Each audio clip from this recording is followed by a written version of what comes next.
Hare Krishna, the devotees, some obeisances, Uncle Prabhupada. So I have to apologize this morning. I know you were all expecting His Grace Naveen Mira Prabhu to speak. So there's like a baited switch. And he's asked me to give class. So on the order of the Vaishnavas, I'll try to speak something. Thank you all for tolerating me. Hare Krishna. Jaya Radha Madhava Kunja Bihari Jaya Radha Madhava Kunja Bihari Gopi Jana Vallabha Girivardhari Jaya Gopi Jana Vallabha Girivardhari Yashodhanandana Brajajanarandana Yashodhanandana Brajajanarandana Jamunatira Manachari Jamunatira Manachari Jaya Radha Madhava Kunda Bihari Jaya Radha Madhava Kunda Bihari Gopi Jana Vallabha Girivardhari Jaya Gopi Jana Vallabha Girivardhari Yashodhanandana Brajajanarandana Yashodhanandana Brajajanarandana Jamunatira Vanachari Jamunatira Vanachari Hare Krishna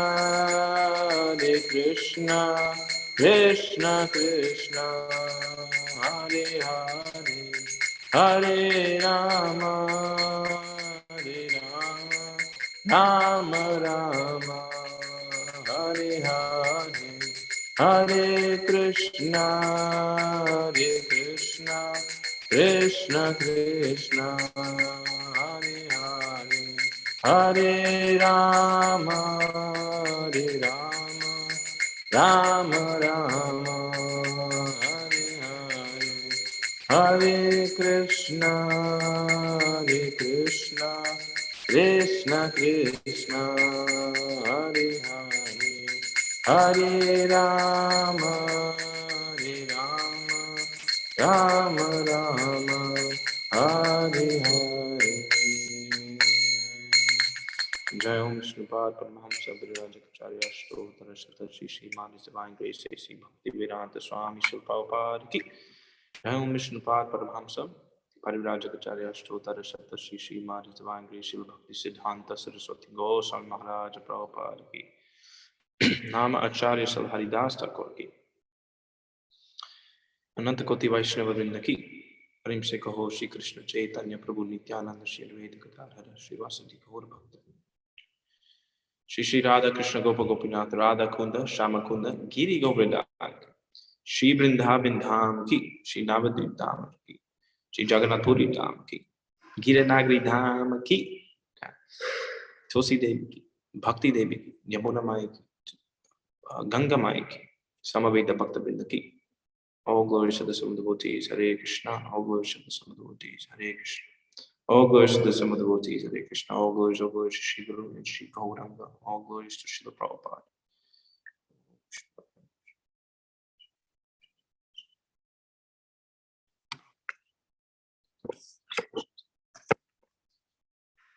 Om Namo Bhagavate Vasudevaya.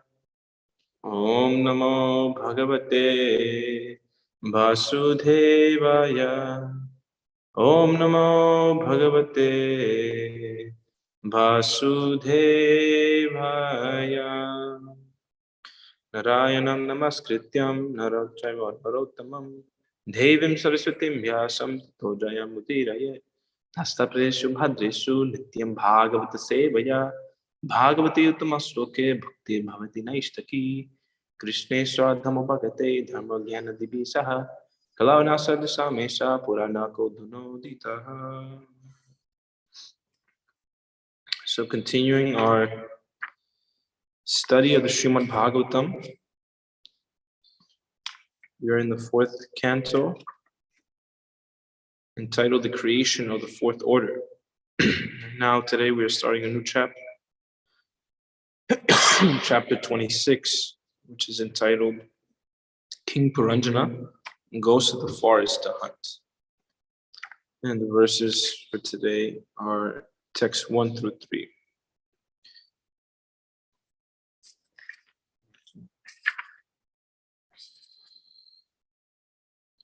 Nardo Vacha Sa Ekada Maheshwaso Ratam Panchasvam Asugam Dvisam Dvi Chakramekasam Trivenum Panchabhanduram Ekaram Yekadhamanam Ekanidham Kubharam Pancham Praharanam Sapta Varudam Panchavikramam Haimo Paskaramarya Swarna Varma Kashit Sudi Ekadhasa Chamunada Panchaprastham Agatvanam.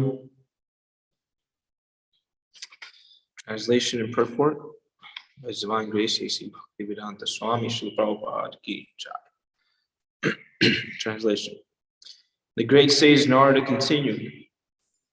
My dear king, once upon a time, King Puranjana took up his great bow and equipped with golden armor and a quiver of unlimited arrows and accompanied by 11 commanders. He sat on his chariot driven by 5 swift horses and went to the forest named Panchaprastha. He took with him in that chariot 2 explosive arrows. The chariot itself was situated on 2 wheels and 1 revolving axle. On the chariot were 3 flags, 1 rein, 1 chariot driver, 1 sitting place, 2 poles to which the harness was fixed, 5 weapons, and 7 coverings. The chariot moved in 5 different styles, and 5 obstacles lay before it. All the decorations of the chariot were made of gold. Purport. These 3 verses explain how the material body of the living entity is under the control of the 3 qualities of the external energy. The body itself is the chariot, and the living entity is the owner of the body. As explained in the Bhagavad Gita 2.13, Dehinosminyata Dehe. The owner of the body is called a Dehi, and he is situated within this body, specifically within the heart. The living entity is driven by 1 chariot driver. The chariot itself is made of 3 gunas, 3 qualities of material nature, as confirmed in Bhagavad Gita 1861. Yatra Vrudhanimayaya. The word yantra means carriage. The body is given by material nature, and the driver of the body is Paramatma, the supersoul. The living entity is seated within the chariot. This is the actual position. The living entity is always being influenced by the 3 qualities, sattva, goodness, rajas, passion, and tamas, ignorance. This is also confirmed in Bhagavad Gita 7.13. Tribhe gunamaye bhavaye. The living entity is bewildered by the 3 qualities of material nature. These 3 qualities are described in this verse as 3 flags. By a flag, one can come to know who the owner of the chariot is. Similarly, by the influence of the 3 qualities of material nature, one can easily know the direction in which the chariot is moving. In other words, one who has the eyes to see can understand how the body is being driven, influenced by the particular type of quality of material nature. In these 3 verses, the activity of the living entity is described to prove how the body becomes influenced by the quality of ignorance, even when a person wants to be religious. Narada Muni wanted to prove to King Pratini that the king was being influenced by tamoguna, the quality of ignorance, even though the king was supposed to be very religious. According to the Karma Kandya, process of fruitive activities. A person performs various sacrifices directed by the Vedas. And in all those sacrifices, animal killing or experimenting on the life of animals to test the power of the Vedic mantras is enjoined. Animal killing is certainly conducted under the influence of the mode of ignorance. Even though one may be religiously inclined, animal sacrifice is recommended in the Shastras, not only in the Vedas, but even in the modern scriptures of other sects. These animal sacrifices are recommended in the name of religion, but actually, animal sacrifice is meant for persons in the mode of ignorance. When such people kill animals, they can at least do so in the name of religion. However, when the religious system is transcendental, like the Vaishnava religion, there is no place for animal sacrifice. Such a transcendental religious system is recommended by Krishna in Bhagavad Gita 1866. Sarva dharma parityaja mamekam sharanam vraja aham tam sarva pabebhyo mokshayisham mascha. Abandon all varieties of religion and just surrender unto me. I shall deliver you from all sinful reaction. Do not fear. Because King Prachini was engaged in performing various sacrifices in which animals were killed, Narada Muni pointed out that such sacrifices are influenced by the mode of ignorance. From the very beginning of Srimad Bhagavatam 112, it is said, Protita Kaitavotra, all kinds of religious systems that are involved in cheating are completely kicked out of Srimad Bhagavatam. In the Bhagavad Dharma, the religion dealing with one's relationship with the Supreme Personality of Godhead, animal sacrifice is not recommended. In the performance of Sankirtan Yajna, Hare Krishna, Krishna Krishna, Hare Hare, Hare Rama, Rama Rama, Hare Hare. There is no recommendation for animal sacrifices. In these three verses, King Puranjana's going to the forest to kill animals is symbolic of the living entity being driven by the mode of ignorance, and thus engaging in different activities for sense gratification. The material body itself indicates that the living entity is already influenced by the three modes of material nature, and that he is driven to enjoy material resources. When the body is influenced by the mode of ignorance, its infection becomes very acute. When it is influenced by the mode of passion, the infection is in the symptomatic stage. However, when the body is influenced by the mode of goodness, the materialistic infection becomes purified. The ritualistic ceremonies recommended in religious systems are certainly on the platform of goodness. But because within this material world, even the mode of goodness is sometimes polluted by other qualities, namely passion and ignorance, a man in goodness is sometimes driven by the influence of ignorance. It is herein described that King Puranjana once went to the forest to kill animals. This means that he, the living entity, came under the influence of the mode of ignorance. The forest in which King Puranjana engaged in hunting was named Panchaprastha. The word Pancha means five, and this indicates the objects of the five senses. The body has five working senses, namely the hands, the legs, the tongue, the rectum, and the genitals. By taking full advantage of these working senses, the body enjoys material life. The chariot is driven by five horses, which represent the five sense organs, namely the eyes, ears, nose, skin, and tongue. These sense organs are very easily attracted by the sense objects. Consequently, the horses are described as moving swiftly. On the chariot, King Puranjana kept two explosive weapons, which may be compared to ahankara or false ego. This false ego is typified by two attitudes. I am this body, ahanta, and everything in my bodily relations belongs to me, mamata. The two wheels of the chariot may be compared to the two moving facilities, namely sinful life and religious life. The chariot is decorated with three flags, which represent the three modes of material nature. The five kinds of obstacles or uneven roads represent the five kinds of air passing within the body. These are prana, apana, udhana, samana, and dhyana. The body itself is covered by seven coverings, namely skin, muscle, fat, blood, marrow, bone, and semen. The living entity is covered by three subtle material elements and five gross material elements. These are actually obstacles placed before the living entity on the path of liberation from the material bondage. The word rasmi, robe, in this verse indicates the mind. The word nida is also significant, for nida indicates nest, where a bird takes rest. In this case, nida is the heart, where the living entity is situated. The living entity sits in one place only. The causes of his bondage are two, namely lamentation and illusion. In material existence, the living entity simply hankers to get something he can never get. Therefore, he is in illusion. As a result of being in this illusory situation, the living entity is always lamenting. Thus, lamentation and illusion are described herein as Dvivkubara, the two posts of bondage.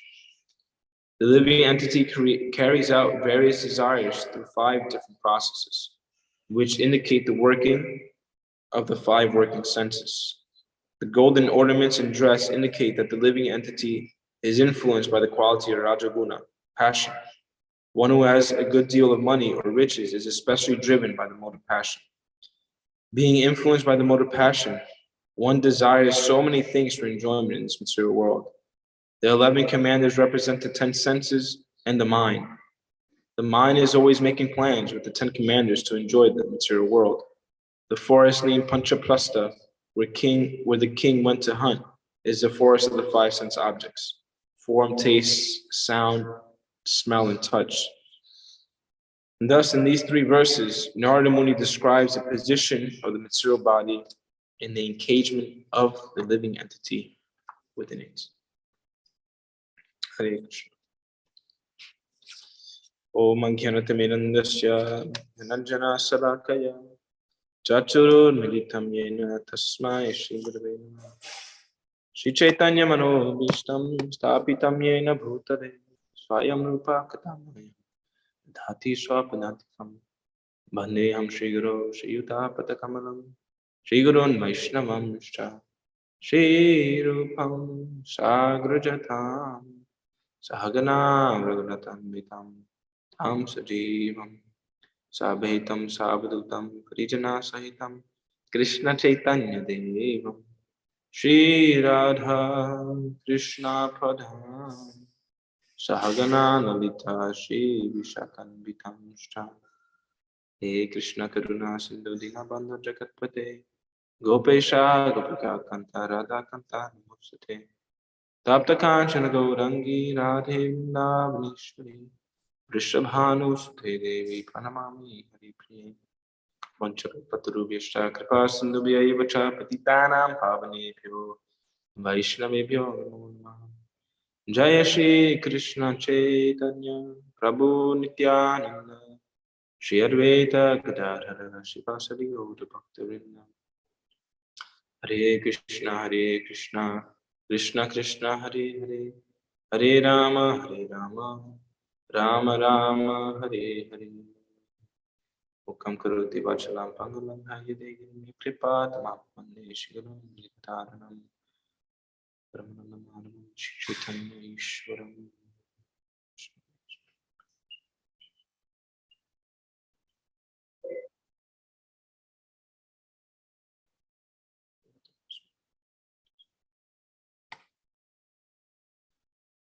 Just read the verse one more time because that was a very long purport. So I have short-term memory, so I can't remember what the verse was. Okay, translation again. The great sage Narada continued. My dear king, once upon a time, King Puranjana took up his great bow and equipped with golden armor and a quiver of unlimited arrows and accompanied by 11 commanders, he sat on his chariot driven by 5 swift horses and went to the forest named Panchaprastha. He took with him in that chariot 2 explosive arrows. The chariot itself was situated on 2 wheels and 1 revolving axle. In the chariot were 3 flags, 1 rein, 1 chariot driver, 1 sitting place, 2 poles, to which the harness was fixed, 5 weapons, and 7 coverings. The chariot moved in different styles, and 5 obstacles lay before it. All the decorations of the chariot were made of gold. So here Narada Muni is continuing the allegorical story of King Puranjana, trying to teach King Prachini Barishat very instructive lessons. And just reading this verse, I was thinking it would be very nice to have like a diagram of this. I'm sure maybe some devotee has probably done it already. But just to point out the different descriptions that Narada Muni is giving, just as a reminder, a diagram we can look at to see, okay, this stands for that, that stands for this. And then we can use it, take a look at it to kind of remind ourselves of the different lessons that are given here in this wonderful Srimad Bhagavatam. So Prabhupada goes on to explain in the purport, given an expose of the three qualities of material nature and how they affect us in various circumstances. So the three modes of material nature are all pervading in this material world. But actually, in reality, everything is under the control of the Supreme Personality of Godhead. But because of this ahankara, the false ego, the living entity has this false conception of I am mine. Prakriti keyamanani gunaikamri sarvasa ahankara vimudatma kartaham iti anute.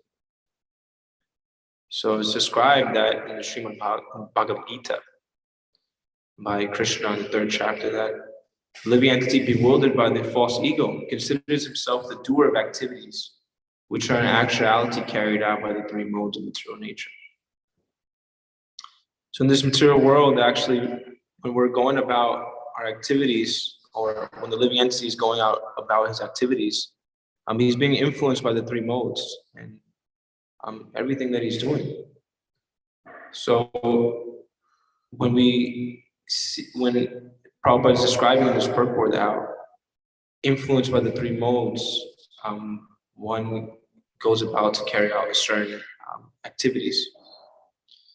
So the mode of ignorance is characterized by darkness. And when people are caught up in the mode of ignorance, it's a dark place.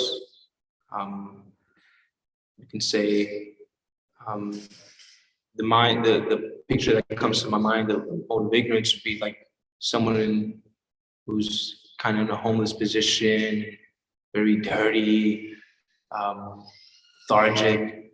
The mode of ignorance can put us in this type of feeling.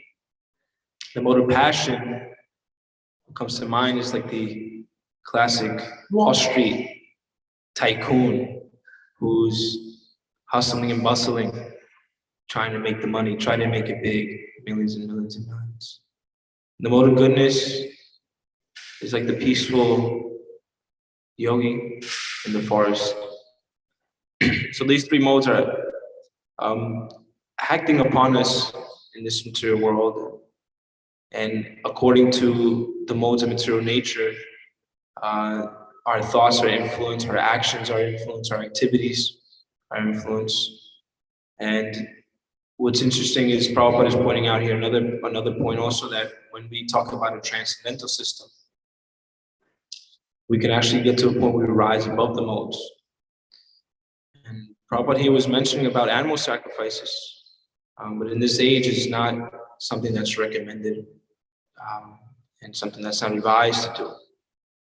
And it was interesting how Krishna, in his form of Buddha, came to trick the people in this age. How he was preaching ahimsa. He said, "Oh no more violence." He said, "Deny the Vedas and do non-violence, but follow me." So in that way, Krishna was still tricking trying to somehow or other get people engaged in service, directly or indirectly. So ultimately, we're in this material world. We're being influenced by the three modes of material nature. And one should make an endeavor to understand the position that we're in, to understand this vehicle that we've been given. So in the Bhagavad Gita, as quoted by Srila Prabhupada in this verse purport, he says, Yantra Gurudhari Mahayaya, that this body is a machine. And just like any machine, Any machine that we purchase nowadays, you can go, any machine that you do purchase, maybe a car or a laundry machine or a food processor, comes with an owner's manual. And this owner's manual will give us directions on how to utilize this machine to its best capacity and how to utilize it properly. So similarly, these texts that we have, Srimad Bhagavatam, Bhagavad Gita, they're manuals that explain to us the machine of this material world and also the machine of the body that we're living in. And this whole allegory of King Puranjana is making us aware of the different pitfalls or the bumps there may be on the road. So then with this knowledge, we can become, we're armed with the ability to see what's on the road, to see the different potholes, to be able to avoid them. Krishna says that with the shining lamp of knowledge, he destroys the darkness born of ignorance in the heart. So therefore, with this knowledge of the Bhagavatam, we're able to see the light, so to say. And yeah, Krishna describes that this Bhagavatam is light in this age of darkness. Krishna swadhamma bhagate dharma gyana divi saha kalau dasam dasame saha purana kutunodita. That he has come in this Kali Yuga in the form of the Srimad Bhagavatam to enlighten those who have lost their sense of direction, those who have lost their way due to the dense darkness of Kali Yuga. So this is the overall or the baseline of the Krishna consciousness movement is being informed properly, this knowledge that Srila Prabhupada has given us, and then to also share with others. So His Grace Navina Prabhu had promised a Sankirtan class to all of you today. So he asked me to also speak a little bit about Sankirtan. And because this is the Sankirtan movement of Lord Chaitanya Mahaprabhu. Therefore, the ISKCON is also an educational institution. We're meant to give knowledge to ourselves and to the people in general. And then with this knowledge, I can decide what's the proper thing to do, and also we can help others decide what is the proper thing to do in their life. So the process of Sankirtan, it's ultimately sharing the overflow of our sadhana. And there are 4 laws to, you can say, book distribution, Sankirtan. The first law is that our sadhana must be strong. Because when our sadhana is strong, when we take the time in the morning to bathe our intellect, to bathe our soul, so to say, with Krishna's words, with the holy names of Krishna, then we're coming into the light of Krishna. And where there is Krishna, there is no darkness.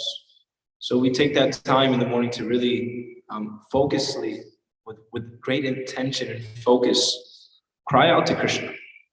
Hare Krishna, Krishna Krishna, Hare Hare. Hare Rama, Rama Rama, Hare Hare. So Prabhupada explained that this mantra is like a child crying out to the mother. He also said, please engage me in your service. So this is the service attitude. This is the first thing we're meant to develop. The service attitude. And this is the overriding identity that the devotee grabs onto. I am a servant to Krishna. I am a servant to Krishna. Advaita Acharya prays, Chaitanya Radhasa Mui, Chaitanya Radhasa, Chaitanya Radhasa Mui, Tan Radhase Radhasa. So he's saying, I'm a servant of Lord Chaitanya, a servant of Lord Chaitanya. I'm a servant of Lord Chaitanya and a servant of his servants. Advaita Acharya, this is what he was thinking. This was his mentality. This was his mood. So by really going deep into this understanding and going deep into this identity, the other things are just details. But this is the main principle. And building our lives around that principle, we can have a successful career in devotional service. Just developing the service mentality, the service attitude.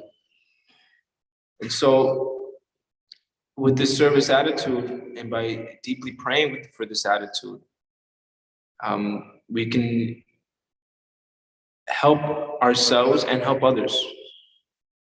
And in helping others come closer to Krishna, there may be various ways on how to do it. But the main point is that we want to encourage them, encouraging ourselves, encouraging the devotees, encouraging the innocent to somehow or other glorify God. Sankirtan, Samyak Kirtan, which means complete glorification. This is the process that has been bequeathed upon us, bestowed upon us to glorify God. And the name we hold dear, of course, in our tradition is Krishna. But there's also many other names of God. So therefore, when we're out on Sankirtan, when we're meeting people of different walks of life, as representatives of Srila Prabhupada, as representatives of this ISKCON society, the realization I've been getting and what Srila Prabhupada also encourages those who may not be inclined to, say, just chant Hare Krishna, he encourages them to pray. He encourages them to glorify God according to the capacity you know, or according to your realization. And so on book distribution, what I like to do, especially when meeting those of other faiths and traditions, if they're a little standoffish, or if right away, if their first reply is that, I'm a Christian or I'm a Muslim, I'm this, I say, great. I say, and then I look at them and I say, can you pray for me? And they kind of get thrown off guard a little bit. But it's nice. I mean, especially the students we're meeting on campuses recently, as we've been on this tour for the past 1 month, touring different campuses, universities, meeting thousands of students. I've noticed that it's a bit jarring for them, but they walk away with a very grateful heart. I can share just some experiences. When I was in New Paltz, especially, sometimes there's a tendency to, when we see someone externally, to just say, okay, this person may be like this or this person is like that, without even actually seeing or getting to know the person. So there was this one African American lady with big hair and all dreaded up, and she was wearing all types of bright colors. And so I thought, maybe she looks spiritual. Anyway, so I approached her, and I showed her the book, Bhagavad Gita. It's usually what I start with. I say, you look very spiritual. Do you meditate? And then she became very excited. And she said, no, I pray. I pray to the Lord. So I said, oh, really? Can you pray for me? And she was really excited. She said, yes, I can do it right now. So she closed her eyes. She said, what's your name? I said, my name is Gopal. I said, what would you like, Gopal? I said, please pray for me that I can develop pure love of God in my heart. So she very sincerely closed her eyes and began a prayer. She said, my dear Lord, please protect this man, Gopal, and his mission. He's trying to develop love for you. So please guide him today, this week, this month, and for the rest of his life on how to come closer to you. Please empower him to spread your glories all over this world. Amen. And then I looked at her and I said, thank you so much. I was very grateful, actually. Because this point is Sankirtan. Sankirtan means to glorify the Lord. So according to her capacity, according to her realization, she glorified the Lord at that point. Now, sometimes people may not be open to taking a book, but at least if we leave them with a favorable impression of the devotees. Krishna is taking note. Ishvara Parama Krishna Satchidananda Vigraha. Sarvasachaham Nidisanu. Krishna is in the heart of all living entities. In the 6th canto of the Srimad Bhagavatam, it's mentioned that we're actually never alone. Even if you think you're alone in a room, guess what? The sun is watching, the moon is watching, directions are watching, 33 million demigods are watching, Krishna is watching. So you're never alone. So Krishna is always present, he's always there, he's always taking note of our consciousness, of our activities, of our thoughts, of our intentions. So this point of trying to help others or trying to be conduits of Krishna's love will help ultimately not only ourselves, but those we come in contact with to develop a more favorable impression of Krishna. Or even if they don't understand that they're talking to a representative of Krishna, they will get a Gyata Sukriti. So this is a mercy movement, and we're trying to deliver the goods. The mercy is coming down. Goloketa Premadhana Harinama Sankirtan. This mercy is descending, this love of God is descending from the spiritual world. Sri Chaitanya Mahaprabhu came and he broke open the storehouse of love. And he's trying to flood this entire universe. And Sri Chaitanya Mahaprabhu said, I'm only one gardener, so how many fruits can I pick myself? How can I deliver this love of God to all the people of this universe on my own? Of course, Sri Chaitanya Mahaprabhu can do it. But because Krishna is Bhavigrahi Janardana, he wants to have that loving exchange with each individual. And Krishna also likes to glorify his devotees. So he wants his devotees to take the credit. Sri Chaitanya Mahaprabhu is in great anxiety that he wants everyone to take up again to Krishna consciousness. He wants everyone to again be situated in understanding that they're Krishna's eternal servant. So he's asking us, and he's right there. He's present right now. And the previous acharyas or spiritual masters are assisting Sri Chaitanya Mahaprabhu. Srila Prabhupada is assisting Sri Chaitanya Mahaprabhu. And of course, they're powerful to do it on their own, but they left some service for us to do. Because they know that if we or I engage in this process of Sankirtan, the process of Krishna consciousness, bringing Krishna to others, that ultimately I will develop also these qualities of the Vaishnavas. There are 26 qualities of the Vaishnavas.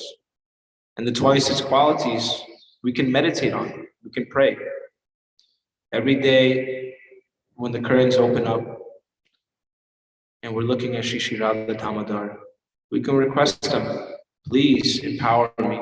Please remove from my heart this lust, envy, greed, anger, pride, illusion, and false ego that I carry around like a tattoo, like it's etched on my skin, on my forehead. It's just envy, hatred. All this stuff is tattooed on my forehead, but somehow we can pray, please remove these things from my heart, because Krishna is all powerful. So there's actually, Bhaktivinoda Thakur mentions that if we think we're permanently disqualified to become purified, then that is atheism. Because then we believe that, or we don't believe that the power of Sri Chaitanya Mahaprabhu and the power of Krishna are strong enough, that they're not strong enough to purify us. That is actually akin to atheism. But Krishna is all powerful, and he's actually eager to do this. He wants to purify us.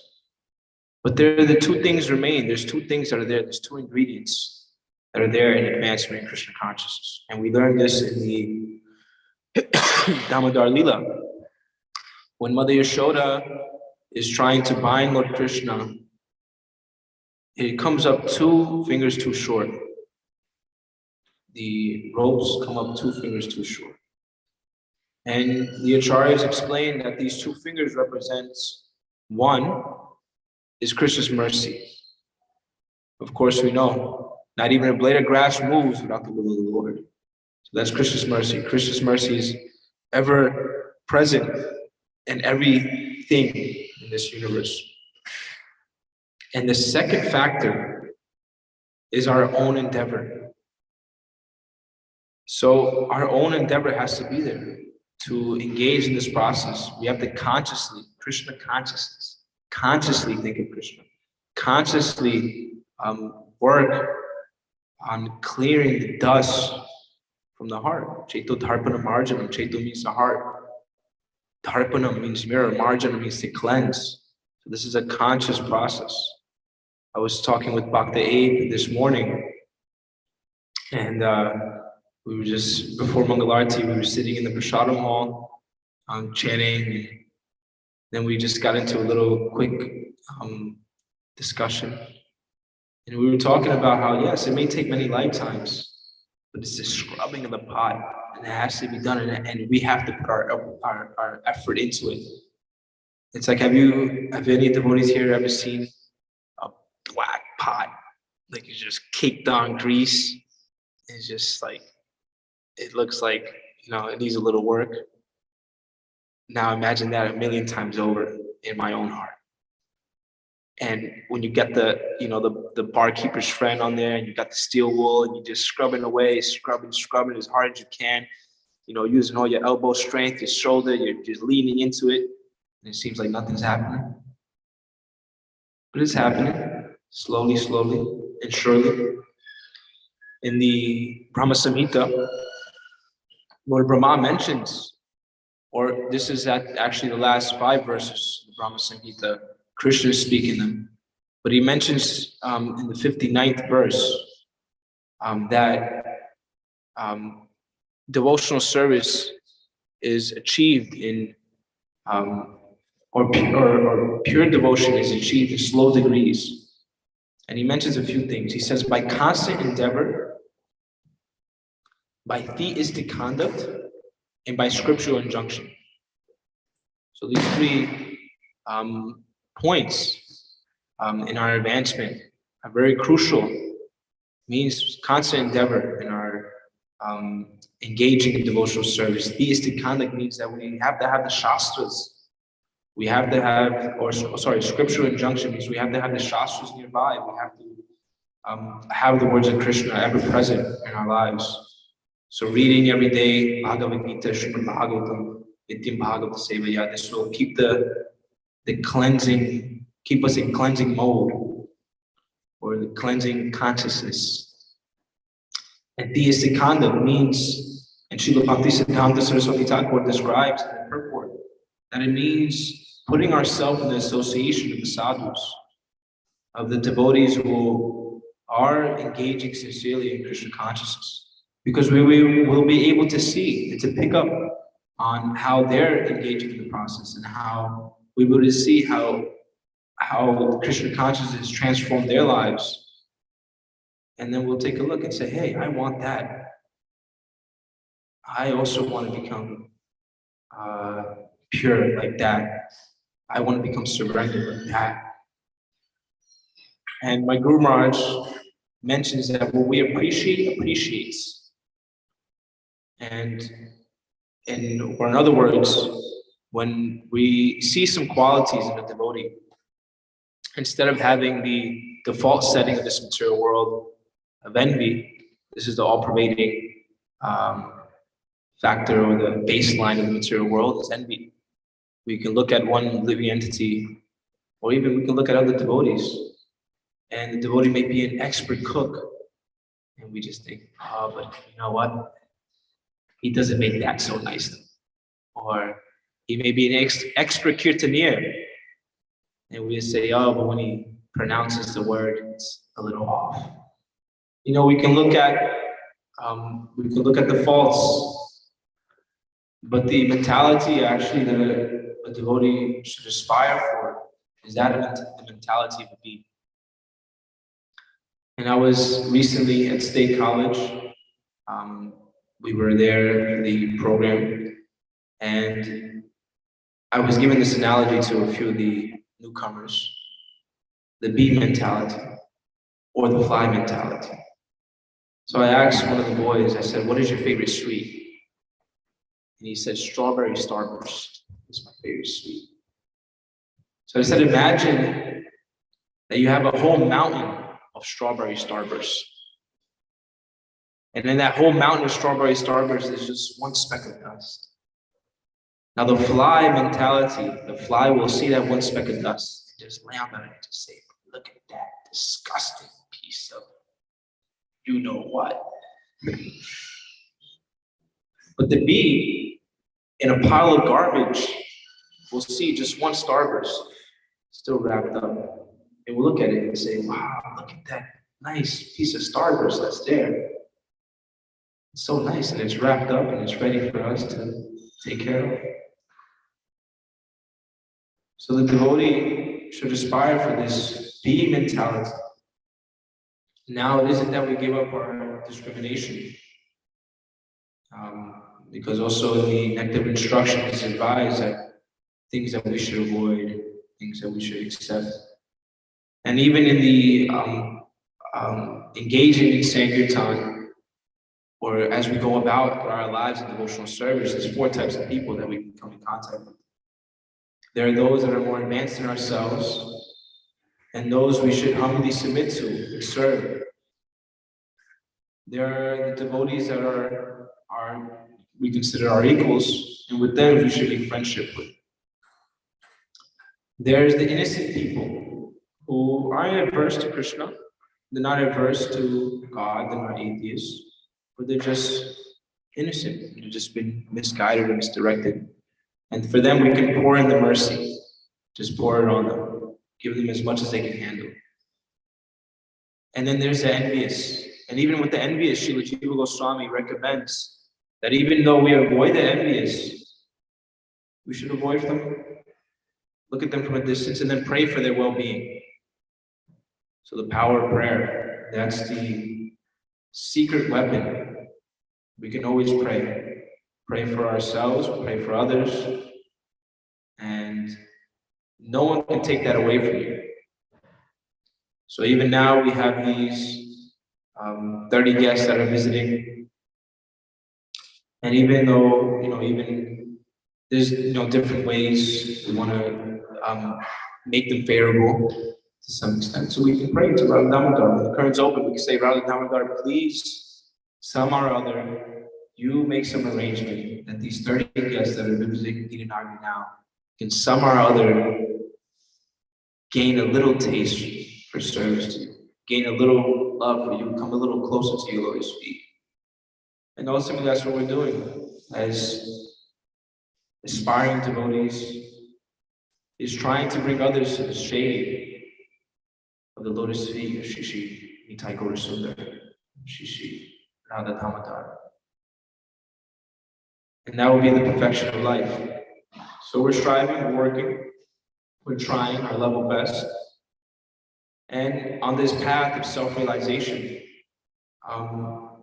especially devotees, there's not many of us, but we should encourage each other along the way. We should have mentors, we should have friends that we can turn to and say, "Hey, I need help, but this is my struggle." And have that space where we can share with an open heart and not be afraid to have someone crash a thunderbolt on us. We all need that. We all need a shoulder to lean on, as the song goes. And yeah, this working on the internal company as well. And I say that I used to be a car salesman, so I would listen to many sales tapes, many organizational tapes, and how to best convince and how to best make sales work. And Zig Ziglar, who was one famous salesman, said that we can avoid 99% of problems by being nicer to the customers, being nicer to our external customers, being nicer to our internal customers than our external customers. And what this means is, many times when we do our outreach, we see people that we meet for the first time, or people that are coming around. We're very nice to them. Oh, hey, can I get you this? Can I get you that? And then sometimes with our own devotees, we become very rote or mechanical in our dealings with them. And then we stop taking care of the devotees that are there right next to us every single day in the trenches, fighting this war, fighting this battle to try to stay Krishna conscious in a world that's working in the opposite direction. So he said if we focus on giving support and care to the internal customers, then we can avoid 99% of problems of interactions. So these are just some thoughts, and then I could just mention the other laws of book distribution as well, which are number 2 is get books, because you can't distribute books that you don't have. So we had some Spanish books in the van, and there's some Spanish ladies that come here to do some work. So I gave them some books a couple of days ago, and yesterday they were telling me, oh, we started reading them, it's so nice. Yeah. And they want to know a little more. I put they're always there to spend hours in the kitchen. So yesterday we were talking about Sarva. And so I told him, he's a singer also. He said, oh yeah? I said, yeah, look, I'll put it on. So I put it on kirtan. So they were listening to Sarva Mahaprabhu's kirtan for a couple hours while they were chopping vegetables and cleaning pots. So yeah, just bring them along the path, whatever they can take. They like the music, they like prasad, so they take the little Spanish books. 3, the more you show, the more you sell. So having books visible, having them available, because the jiva is marginal potency. So therefore, we're open to suggestion. So you see these advertisements all over the place. We were at the Penn State, and there was a billboard. There was inside the hub that said, "Do advertisements work?" And then underneath it said, "Yes, it just did, because you just looked at this board." So similarly, we just keep books available. We make them available to people. They'll say, "Hey, what's that? What's going on in there?" They open it and sit, they read the book, their life change. And then 4, we must organize. So there must be some thought to go into how we will move this product. We have Krishna Bhakti. We have the most valuable product. So how are we going to move it, organize, how we can then bring it from there to here, meet people where they're at, bring it to their level. So this requires intelligence, requires thought, requires guidance, and then we can try our level best and know that, be confident that Srila Prabhupada, Krishna, Lord Chaitanya, and our spiritual masters are giving their blessings. So Bhurijan Prabhu, one time I was in Sri Vrindavan Dham, he was giving class. He said many times devotees come to me and say, "Prabhu, can I please get your blessings? Please give your blessings." And Bhurijan Prabhu said, "You already have them." He said, "They're already there. Are you going to take advantage of it?" And then he pointed out how Prabhupada always started his letters with, "Please accept my blessings." So the blessings are there. Krishna magic is there. Now it is just up to us to accept it, to be a sponge, to bring in that mercy, take that mercy into our lives, absorb it, and then give it to others as well.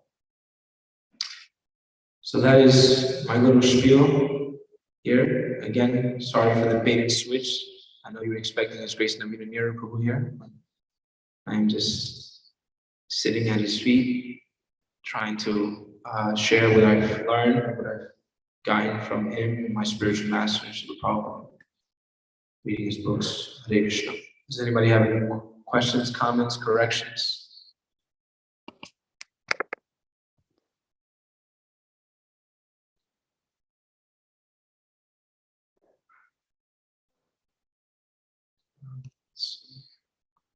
Something in the chat. Okay. Yes, non-sectarianism is an aspect of Krishna consciousness and very important. In other words, Queen Yasudev, thank you for encouraging us. Thank you, Yasudev, for encouraging me. So enlivened to see the devotees there. Penn State University and the guests that are coming are so sponge-like. They're ready to absorb everything you give them. Okay. No? Okay, so we'll end there. Thank you all very much. Srila Prabhupada ki jai, Srimad Bhagavatam ki jai, Kita Nagari Dham ki jai. Vanchakalpatarubhishcha, Kripa Sindhabhyaya Vacha, Patitanam Pavanebhyo Vaishnavebhyo. Kripa Internal customers.